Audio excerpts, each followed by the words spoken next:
प्रतिकृतं कुर्याद हिंसने प्रतिहिंसनम तत्र दोषो न पतति दुष्टे दुष्टे समाचरित। अर्थात अपने ऊपर हो रहे अपराध के विरुद्ध बोलने में कोई दोष या पाप नहीं लगता है। ठीक वैसे ही जैसे दुष्ट व्यक्ति के साथ दुष्टता करने में कोई दोष नहीं लगता। आचार्य चाणक्य की नीति का यह श्लोक आज मैं योगी सरकार की पुलिस के लिए कह रहा हूं। वही पुलिस जो कभी भैंस खोजा करती थी आज एनकाउंटर पर एनकाउंटर कर रही है। नमस्तुभ्यम, आप देख रहे हैं कैपिटल टीवी। मैं हूं आपके साथ अरुण कुमार। हमारा खास कार्यक्रम थर्ड आई देख रहे हैं आप। अक्सर आप कई लोगों को ये कहते हुए सुनते होंगे कि मोदी योगी ने क्या किया। ये कहने वालों के लिए एक रिपोर्ट लाया हूं जो उनके मुंह पर जवाब का ताला लगा देगी। आंख और दिमाग होगा तो देख भी लेंगे और समझ भी जाएंगे। ये घटना है यूपी की। पूरी रिपोर्ट दिखाऊंगा, चर्चा करूंगा, लेकिन उससे पहले बात कश्मीर फाइल्स की, जिसका हमने आपसे वादा किया है। कश्मीर के गुनहगार अब शायद नहीं बचेंगे, क्योंकि एक तरफ जहां पूरे देश और दुनिया में एक फिल्म की ही नहीं चर्चा हो रही है, बल्कि एक्शन की भी मांग हो रही है। विवेक अग्निहोत्री ने ऐसी आग लगा दी है कि अब्दुल्ला, यासीन मलिक, बिट्टा, महबूबा के जहां तहां से धुआं निकल रहा है। सब के सब परेशान हैं, क्योंकि उन्हें पता है कि एक तरफ केंद्र में जहां बीजेपी की सरकार है, वहीं दूसरी तरफ जम्मू कश्मीर में राष्ट्रपति शासन है। कुल मिलाकर कहें तो एक तरह से बीजेपी की ही चल रही है। अब ऐसे में भला बचाएगा कौन? ऊपर से जिस तरह से पीएम ने द कश्मीर फाइल्स को लेकर संसद में बयान दिया, एक तरफ जनता हिंदुओं के हत्यारों पर कार्रवाई की मांग कर रही है। कश्मीरी पंडित अपनी व्यथा और पीड़ा बता रहे हैं। देश और दुनिया उसे सुन और समझ रही है, महसूस कर रही है। इससे तो यही लग रहा है कि अभी तो आग लगी ही है, धुआं तो अब निकलेगा। क्योंकि सुप्रीम कोर्ट ने भले ही कश्मीर नरसंहार पर साल 2017 में दायर याचिका खारिज कर दी हो, लेकिन इसी 2017 में एनआईए ने दिल्ली की पटियाला हाउस कोर्ट में टेरर फंडिंग को लेकर एक केस दर्ज किया था। आपको याद होगा, साल 2014 में जब केंद्र में पीएम मोदी की सरकार बनी थी, उसके बाद कश्मीर में पत्थरबाजी तेज हो गई थी। सेना के जवानों पर पत्थर बरसाए जाते थे और आतंकियों को घर में पनाह दी जाती थी। ये सब करा रहे थे कश्मीर के अलगाववादी नेता, हुर्रियत के गद्दार। इसी मामले में अब पटियाला कोर्ट ने अलगाववादी नेता यासीन मलिक, कश्मीरी नेता और पूर्व विधायक राशिद इंजीनियर, बिजनेसमैन जहूर अहमद, कश्मीर नरसंहार का मुख्य आरोपी बिट्टा कराटे, आफ्ताब अहमद शाह, अवतार अहमद शाह, नईम खान, बशीर अहमद भट्ट उर्फ पीर सैफुल्ला पर यूएपीए के तहत आरोप तय करने का आदेश दिया है। यानी आतंकी गतिविधियों, गैर कानूनी कामों में मुख्य साजिशकर्ता के तौर पर आरोप तय करने का आदेश पुलिस को पटियाला हाउस कोर्ट ने दिया है। कोर्ट ने साफ तौर पर माना है कि इनका मकसद देश को बांटना था, जिसके लिए पाकिस्तान में बैठे इनके आतंकी आका लश्कर तैयबा के फाउंडर हाफिज सईद, हिजबुल मुजाहिदीन के चीफ सैयद सलाहुद्दीन से पैसे मिलते थे। अभी तक ये कहा जाता था कि कश्मीर में जो लड़के पत्थर फेंक रहे हैं ना, वो सेना और सरकार से नाराज हैं। लेकिन अब तो कोर्ट ने भी मान लिया कि वे पत्थर इसलिए फेंक रहे थे कि उन्हें ये अलगाववादी पैसे दे रहे थे और आतंकियों को कवर देने के लिए सेना पर पत्थर फेंकवाया जा रहा था। एनआईए की ओर से पेश किए गए सबूतों के आधार पर विशेष जज प्रवीण सिंह ने कहा कि हुर्रियत के लिए आरोपी पीर सैफुल्लाह को पत्थरबाजी करवाने के लिए पैसा मिला था, जो पाकिस्तान और उसकी एजेंसी ने भेजा था। इसके अलावे यासीन मलिक ने इसका पूरा मैप तैयार किया था कि हाफिज सईद कितना देगा और सलाहुद्दीन से कितना पैसे मिलेगा। ये तो हुई पटियाला कोर्ट की बात। अब जरा बात करते हैं सुप्रीम कोर्ट की। सुप्रीम कोर्ट ने तो साल 2017 में कश्मीरी पंडितों की बात सुनने से इनकार कर दिया था, लेकिन अब ये मामला देश के सुप्रीम के पास पहुंच गया है, यानी महामहिम राष्ट्रपति रामनाथ कोविंद के पास। कश्मीरी पंडितों पर हुए अत्याचार को दर्शाने वाली फिल्म द कश्मीर फाइल्स के बाद इस मुद्दे पर बहस तेज हो गई है। एक वकील और सामाजिक कार्यकर्ता विनीत जिंदल ने राष्ट्रपति रामनाथ कोविंद को पत्र लिखा है और मांग की है कि कश्मीरी पंडितों के नरसंहार से संबंधित सभी मामलों को फिर से खोला जाए, उसकी फाइल को दोबारा खोली जाए, हिंदुओं की हत्याओं की घटना को फिर से जांच करने के लिए एक विशेष जांच दल यानी एसआईटी का गठन किया जाए, गठन करने के लिए निर्देश दिया जाए। जिंदल ने राष्ट्रपति से आग्रह किया है कि एसआईटी के माध्यम से इस मामले की जांच कराकर उन कश्मीरी हिंदुओं को न्याय दिलाया जाए जो उस वक्त ऐसी अवस्था में नहीं थे कि वे केस लड़ सकें। वकील ने तर्क दिया है कि यदि 33 साल पहले हुए सिख विरोधी दंगों से संबंधित मामलों को फिर से खोला जा सकता है तो और फिर से जांच की जा सकती है, तो 27 साल पहले हुए कश्मीरी पंडितों के मामलों को क्यों नहीं खोला जा सकता, क्यों नहीं इसकी जांच फिर से कराई जा सकती है। जिंदल जी को यह भी लगा होगा कि सुप्रीम कोर्ट तो सुनेगा नहीं, इसलिए राष्ट्रपति के पास ही सीधे अपील की जाए। खैर, मैं सुप्रीम कोर्ट से एक सवाल करना चाहता हूं।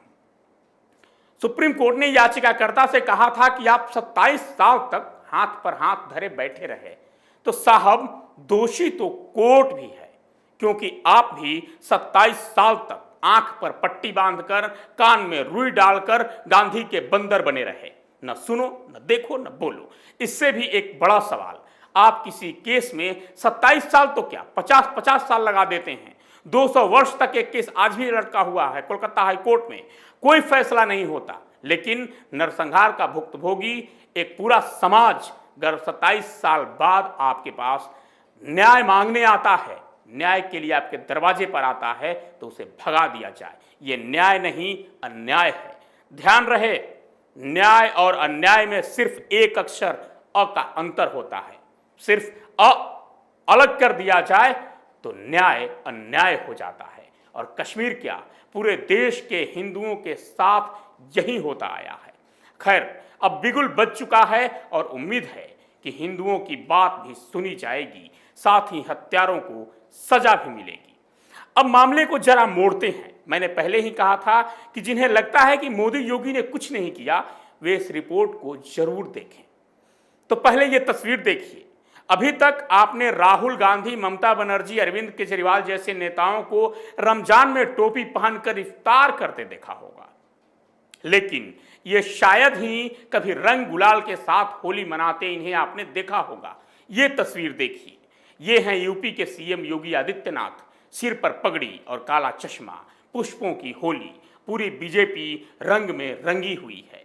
आपको भी पता है कि होली के दिन ही जुमे की नमाज भी थी और शबे बारात भी।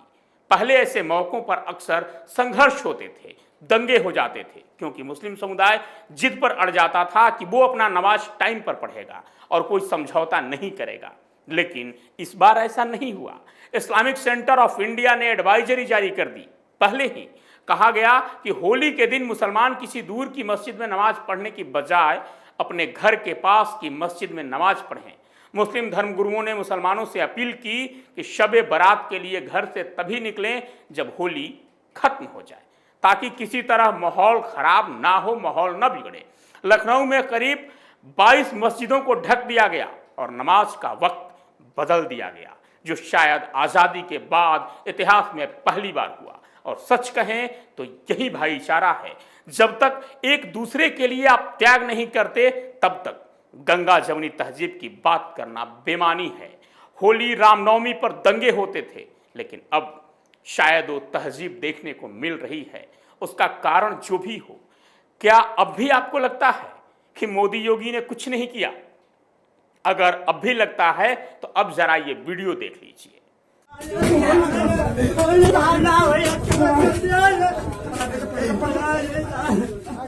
अब इसे पुलिस की गुंडई न समझ लीजिएगा। ये तस्वीर है अमरोहा की और ये युवक हिंदुओं पर पत्थरबाजी कर रहा था, जिसे पकड़कर पुलिस ने सोट दिया। अब आपको पूरा मामला बताते हैं। होली के दिन हिंदू समाज जुलूस निकाल रहा था, बच्चे डीजे बजा रहे थे। तभी मुस्लिम समुदाय के लोग पहुंचे और कहा कि डीजे बंद करिए, नमाज पढ़ने का वक्त हो गया है। इस पर हिंदुओं ने डीजे बंद करने से मना कर दिया। फिर क्या था, मुस्लिम समुदाय होली के जुलूस पर पत्थरबाजी करने लगा। यह घटना अमरोहा के छंगा दरवाजा मोहल्ले की है, जहां पर हिंदू समुदाय का मंदिर है। उसी के पास एक बिरादरी की धर्मशाला है, जबकि बगल में मस्जिद भी है। दोपहर करीब 1:20 पर हिंदू अबीर गुलाल लगाकर होली खेल रहे थे। इस दौरान तेज आवाज के साथ डीजे भी बज रहा था। 1:30 बजे जुमे की नमाज का समय भी हुआ। इस दौरान नमाजियों ने डीजे की तेज आवाज को लेकर नाराजगी जताई और बंद करने की मांग की। बस इसी बात को लेकर दोनों पक्षों में कहासुनी हो गई और थोड़ी ही देर में मामला इतना बढ़ गया कि मुस्लिमों ने छत पर चढ़कर हिंदुओं पर पथराव शुरू कर दिया, जिसमें 2 लोग घायल हो गए। वहीं इस घटना के बाद पुलिस ने पूरे इलाके को छावनी में बदल दिया। इसी बीच ये पत्थरबाज पुलिस के हाथ चढ़ गया, जिसकी खातिरदारी पुलिस ने जमकर की। वहीं 2 और आरोपी गिरफ्तार किए गए हैं।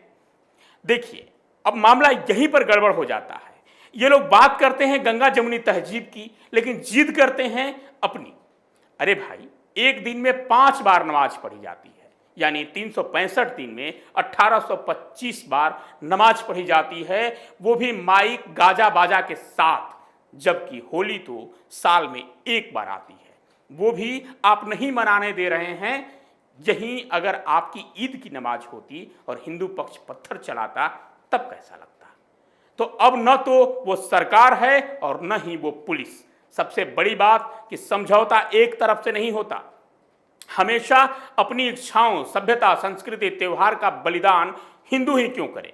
कभी आप भी तो गंगा जमुनी तहजीब का नमूना पेश कीजिए कि सिर्फ हिंदुओं को मूर्ख बनाने के लिए ये जुमला बनाते और रटते रहते हैं। यहां एक बात समझ में नहीं आती कि छत पर पत्थर इतना जल्दी इकट्ठा कैसे हो जाता है। ऐसा नहीं लगता कि पत्थर पहले से ही रखा होता है? यानी ये पूरी तैयारी और साजिश की गई होती है कि हिंदुओं का त्योहार है जिसके रंग को बदरंग करना ही उद्देश्य होता है। ऊपर से कहते हैं कि देखो जी, मुसलमान तो डरा हुआ है, बेचारा हो गया है। तो मोदी योगी का यही प्रभाव है कि पहले जो पुलिस बेचारी थी, अब सरकारी हो गई है, सिर्फ ठोक रही है। वही पहले नमाज के लिए जिद होती थी, अब समय बदला जा रहा है। और सच में कहें तो यही गंगा जमुनी तहजीब है। कुछ तुम त्यागो, कुछ हम बलिदान करें, फिर अपने हिसाब से अपना स्वार्थ देखते हुए, अपना काम देखते हुए काम करें। यही गंगा जमुनी तहजीब का उदाहरण होगा। सिर्फ अपने स्वार्थ के लिए, अपने हित के लिए फैसले थोपना गंगा जमुनी तहजीब का उदाहरण नहीं हो सकता। और अब योगी सरकार में, मोदी राज में यही देखने को मिल रहा है कि वाकई गंगा जमुनी तहजीब दिख रही है। आज के थर्ड आई में इतना ही। कल फिर मिलूंगा किसी नए विषय और शोध के साथ। तब तक के लिए विदा।